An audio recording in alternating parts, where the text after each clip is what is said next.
Hey guys, HDvee here and welcome to a brand new video. Today we've got quite a few things to go over for Pokemon Legends Arceus. The reviews have started pouring in for the new upcoming Pokemon game releasing this Friday, and as well as that we're going to be breaking down the final trailer for Pokemon Legends Arceus as well. So quite a bit to cover today. If you are excited for the video though, as always, make sure to drop a like down below. Let's try and hit 500 likes, it really helps out. Leave a comment with your thoughts on anything we cover in today's video. Subscribe if you're brand new for daily Pokemon content. Ring the notification bell. With all of that out of the way though, let's get into the video and I really hope that you enjoy.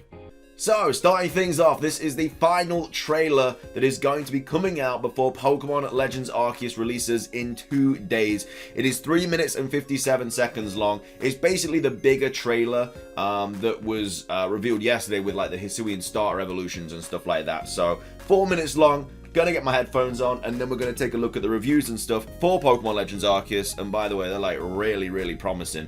Unfortunately, because this is a Japanese video, I won't be able to play it all the way through because of copyright laws and stuff like that, which is really unfortunate, but we're just gonna go through it anyway, break it down, all that good stuff. So here we have like this sort of temple with weird deer outside, and we also have what's its face, Kleavor outside as well. So this was revealed in yesterday's trailer, but yeah, this seems to be some sort of quite an important location. I'm guessing it has something to do with noble Pokemon or something like that, because it's got 2 noble Pokemon sitting outside, and then it also has like the Arceus symbol as well. So it seems like it's going to be some pretty important place, and that is that's just a nice little assumption. We have this kind of dark clouded spiral thing in the sky as well. A lot of people thought this was the Distortion world. I have no idea. I'm guessing this is like how alpha Pokemon and stuff come into the world or whatever. We then go over to the Jubilife Village, which is a nice overview of it and stuff like that. Of course, you must be pretty familiar now with what Jubilife Village looks like. We've been here quite a few times, and that's just the nice hub of Pokemon Legends Arceus. We have some Hisuian Growlithes. We have I don't know, walking up to the screen. And then it's just obviously some gameplay and stuff. We've got Pikachu there in the background, just showing more gameplay of like catching Pokemon, sneaking up on them, stuff like that. And again, that's all they're really going to show until the actual game comes out. This seems to be a berry, and then obviously all the Bidoof are kind of getting attracted to it, and then just rolls behind him, and then catches them. Caught 3 Bidoof here. This is probably for a quest or something.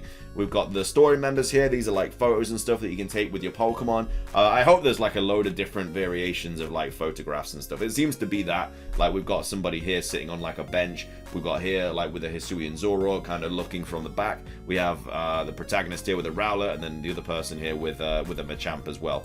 So that's all good stuff. We have Pokemon little mini battles here. We have the evolution screen. So we saw this yesterday with the Hisuian starter evolutions, but the evolution screen looks really good. I love how just how good it looks. Like I love how you can see the eyes before you can see the whole body and stuff. So if you're like, I don't know, evolving a Pokemon for the first time, you have no idea what it looks like, this is a really cool way of like, I don't know, going into that Pokemon, and then it just shines out of the like the clouded smoke or something, and as you can see, it was a Luxio, which was really cool. We have the Hisuian Braviary here. We've already seen multiple shots of that and stuff.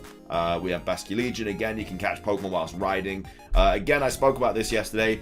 You must be able to get these rideable Pokemon pretty early on in the game, because they're already on Weirdeer, and this seems to be the first noble Pokemon being Kleavor that you have to battle. So the fact that you already have Weirdeer shows that you get them quite early on in the game. We have the protagonist there talking, leader of the Diamond Clan, all that good stuff. We have Kleavor attacking a tree. Again, this does seem to be the first noble Pokemon. I'm going out on a win when I'm saying that, but I think in other gameplay trailers we've seen like level 16 Pokemon stuff when you're fighting this. We obviously have these bomb things that you throw at the Pokemon to kind of help calm it down. And then we have obviously protagonist. We have, this is a really cool shot by the way. I really like that shot there. We have Dusknoir here, more alpha Pokemon, Ursaring with a little Teddy Ursa in the background. We have an alpha Steelix, just that's just like moments before you knew danger was about to happen. Like look at that. We have a Magmar as well firing at you. A Dusknoir there is using Shadow Ball. As you can see, there's a bunch of different Pokemon in this situation as well, so you can get multiple battles and stuff. We do have a Kleavor, a Hisuian Zoroark level 69, and a Hisuian Voltorb. Love how they didn't show off Hisuian an Electrode, even though that it hopefully would have evolved by then. I mean, that's level 69, that Zoroark is. So there's just fighting this Alpha Dusknoir. Although that Shadow Ball just one-shot that Zoroark, by the way. We have a Glaceon here. Again, I love the attention to detail on the clothes and stuff with like the ice and everything. Really, really cool. We have like the Agile style, the Strong style, stuff like that. We've already seen. And then this seems to be the Unknown Temple or something. A lot of people were kind of telling me what it meant in yesterday's video, so I'm hoping there's a bunch of different like unknown locations like that. We have the Star Evolutions that we saw yesterday. Again, did not get fully revealed, but did kind of get revealed, which are right here: Hisuian, Decidueye, Typhlosion, and Samurott. We have this cave thing here with the Cleavor. I have no idea what that is, that like purple kind of gem thing that goes into the protagonist. No idea. We have the sky thing there. This looks like a really cool shot as well. Like, I'm guessing this is when you meet Arceus or something, because it's just like snow. It's like a massive view, so something big is going to appear here. And then that's basically the end of the trailer, I do believe. The rest of it is just kind of, yeah, the temple that we've already seen. I don't know if that was like an Arceus head on top of the temple there. I'm not 100% sure over here. I don't really know, but that's the Arceus symbol there. That's clearly an important temple, and then it just goes over like all the pre-order bonuses and stuff like that. But yeah, that's basically the final trailer for Pokemon Legends Arceus. The game does drop on Friday. I'm of course going to be playing it tomorrow. We're going to be shiny hunting all day in the Hisui region, so really excited for that. But let's go over some reviews though, because reviews have been pouring in for Pokemon Legends Arceus. So this is taken from Nintendo Everything, and they posted very recently saying Pokemon Legends Arceus Reviews Roundup. So of course earlier on in the week we went over a review of somebody that's played the game, and these are all the big media sources now that are coming out and talking about the game. So the next major Pokemon game is here with Pokemon Legends Arceus, and reviews are now starting to come in.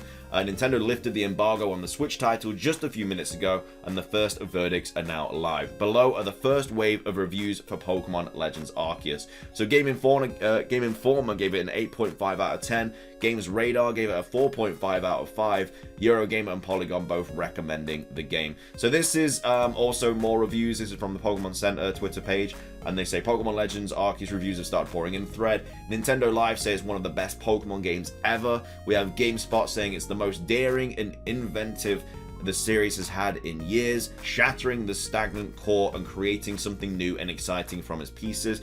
We have VGC saying Pokemon Legends is the breath of fresh air that the series has long needed. It is one of the most entertaining, engaging, and absorbing games in all of Pokemon's history. 5 stars. So as you can see, just multiple good reviews about Pokemon Legends Arceus. This is taken from Nintendo Live, so this is one of the positive reviews. More gameplay shots as well, that's why I chose this review to just quickly scan over and stuff. But yeah, we have some more gameplay shots here. The protagonist there with a blonde haircut there. I really can't wait to do this as well with like your whole party, where you can just get them all out of the Pokeballs at the same time and kind of interact with them. That's really cool. We have the male protagonist here catching Geodude there, and then we have some more screenshots here of just like the questing system, and well, not the questing system, but this is the Pokedex system where you obviously you catch the Pokemon and you complete your tasks and stuff.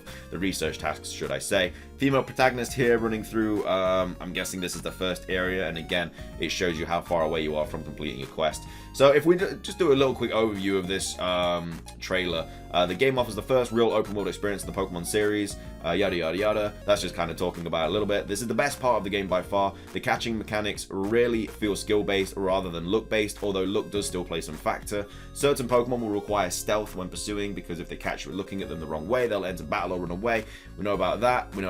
The story in this spin-off delves into Pokemon lore in a compelling way that's usually been reserved for books found in small corners around the world. There is unfortunately no voice acting, which feels like it would be the next logical step in the series, but the text dialogue is as well written, and the new shades added to the lore and legendary Pokemon you've met are welcome. So yeah, hopefully voice acting is in like Gen 9 or something like that.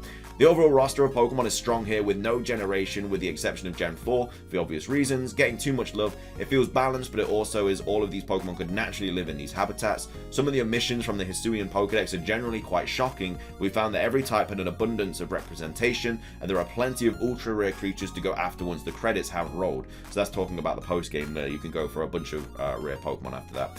Legends Arceus feels like the truest realization of the fantasy of Pokemon, a wonderful surprise considering this is notionally a spin-off title. It's not a spin-off, it's a main series game. It's a game about actually going out to catch them all and document the world, not just earning thousands of dollars as a 10-year-old, destroying every professional Pokemon trainer in the world in quick succession. There's no gyms in Legends Arceus, we knew that. Instead, early on you'll find your progress gated by the likes of noble Pokemon Kleavor. So yeah, Kleavor is one of the first nobles you take on. It essentially serves as a boss fight for the region and an introduction to the aforementioned never before seen Pokemon. Mechanically, the fighting's somewhat clunky, especially when it becomes a bit of a third-person shooter for a few minutes, but Kleavor certainly looks great. Jubilife Village, we know about that, just kind of the location of the house. Weirdeer, a new evolution of Generation 2 Stamp that will essentially serve as your bike, allowing you to speed across terrain. Basculegion, yeah, we know about that. There is a part of us that almost preferred the early game when none of the rideable Pokemon are accessible and we had to make sure we were outfitted with the right items and were properly prepared for the on-foot journey across the opening area. So maybe you do play quite a bit of the game without any rideable Pokemon like Weirdeer and stuff. So maybe you don't fight Kleavor till a while. It felt like those episodes of the Pokemon anime where Ash and crew would just walk for hours on expeditions between towns. Having the rideable Pokemon is a great option, especially in later areas that are much larger than the initial zones. So the first zone is quite, not small, but like smaller than the rest of them. But we'd recommend taking it slowly through your first journey in HDvee. There's a lot to discover and you'll want to savor the exploration. Battling receives a refresh in this spin-off in the form of Agile and Strong Style. We know about that. Refreshing terrain to an extra layer of strategy to think about. Battles generally are much harder than the ultra easy recent Pokemon games, with several late game encounters reminding us of the Ultra Necrozma fight with Pokemon Ultra Sun and Ultra Moon. So basically, if you didn't play Ultra Sun Ultra Moon, Ultra Necrozma was a big out of nowhere surprise. Really difficult battle, and apparently there are several late game encounters that are just like that, which is music to my ears. I'm very happy that this Pokemon game seems to be quite a tough one. This means building a team that covers all your bases is essential and encourages players to go after alpha Pokemon, which are supersized and much stronger variations of Pokemon earlier in the game. It's thrilling stuff if you're a Pokemon veteran. The alpha Pokemon are fairly common, and they'll be often 20 or 30 levels higher than your best Pokemon in the early stages. That's kind of crazy. Blacking out is a genuine threat, and as you can lose extremely rare items when this happens, it's something to watch out for. In a nice touch, you can either select to run away from battles or literally just run away. Experience is shared across your party, and you'll also receive XP for catching Pokemon without battling. While players can trade Pokemon, there's no multiplayer battles in Legends Arceus. Wonder if it's due to having a balance of all the moves in the game, yada. Shiny Pokemon are in the game and appear in the overworld, where we're even able to catch a few ourselves. A lot of people have been seeming to like catch quite a few shinies, so I don't know what the odds are like in this game, but people seem to be able to find them relatively easy. The real downside to Pokemon Legends Arceus are the technical stumbles that are hard to ignore. The frame rate is prone to stuttering when a character is too far away from you, and there's a blurry fuzz around character models. Despite having a certain style, the series has never been a technical tour de force, at least beyond the phenomenal compression wizardry that squeezed Kanto into Pokemon Gold and Silver, and that hasn't changed here. Textures, trees, and other elements all look very dated by modern standards. So again, apparently the graphics don't look as good as what we'd expect and stuff. On the other hand, the Pokemon models themselves look great. There are a few animations not only for some of the mons, but for a lot of classic moves too. The semi-accurate sizing of Pokemon and the new camera angles for battle also make you feel a lot more like you're actually in the world rather than warping to and from segmented battles each time you do an encounter. Common joke when this game was first shown off that it was going to be the Breath of the Wild of Pokemon games. When people said that, they meant because it opens up a short of an impressive mountain punctuated with piano keys that sound like the prelude to an open explorative adventure. The reality, well, Pokemon Legends Arceus is in fact the Breath of the Wild of Pokemon games, but not because of any of that. It's because the developers have managed to take characters and mechanics that are exceptionally familiar to millions of players and rehouse them in the game that's so much more than what has come before. It's the most important release in the series since 1996 and fills us with hope for a franchise we were worried that was somehow drifting away from us. Sure, the game has technical problems here and there, but it's telling how insignificant they feel when you finally catch that rare Pokemon you've been hunting for an hour. So in conclusion, Pokemon Legends Arceus feels like the result of Game Freak learning lessons for 25 years, refining the formula, and finally taking the franchise in a new, incredible, exciting direction. With its emphasis on extremely rewarding exploration, addictive catching mechanics, a fine roster of Pokemon, and a genuine sense of scale that's unlike anything in the series, Pokemon Legends Arceus is quite simply one of the greatest Pokemon games ever made. 9 out of 10 stars. The joys, the open world Pokemon game we've been wanting for 25 years. Completely addictive, catching mechanics, brilliant selection of Pokemon, a compelling narrative with interesting additions to Pokemon lore, delivers a wonderful feeling of exploration and discovery. The cons for this game are technical stumbles and then lack of multiplayer battles made us point long-term fans. So honestly, a really good review, and a lot of the reviews are like this basically that have been coming out today. I'll just quickly translate this again to English. I don't know if any more reviews have come out. This one that says mandatory, I don't know. Comic book, a must-buy, destined to feature on many best games of the year lists and should draw countless fans, both new and old, to the franchise. 5 out of 5. 9.2 there. This seems like a really, really, really good Pokemon game, and I'm very, very excited to play it tomorrow. I will be playing this game tomorrow, and I'm so excited. But yeah, there's some more reviews for Pokemon Legends Arceus. If that doesn't change your mind on whether you should buy it or not, then I don't know what will. Literally every review is so positive about this game, and I'm really, really happy to see it. Pokemon gets slated all the time, so to see all these different places or people and I don't know, social media outlets and stuff saying that this is a really, really good game, best Pokemon game of all time, you need to get it. It fills me with joy. But anyway, that's everything for today's video. I hope you guys enjoyed it. If you did, make sure to drop a like down below. It's trying to 500 likes. Leave a comment, subscribe if you're brand new. It's everything from me. Have a fantastic rest of your day, and until next time, peace.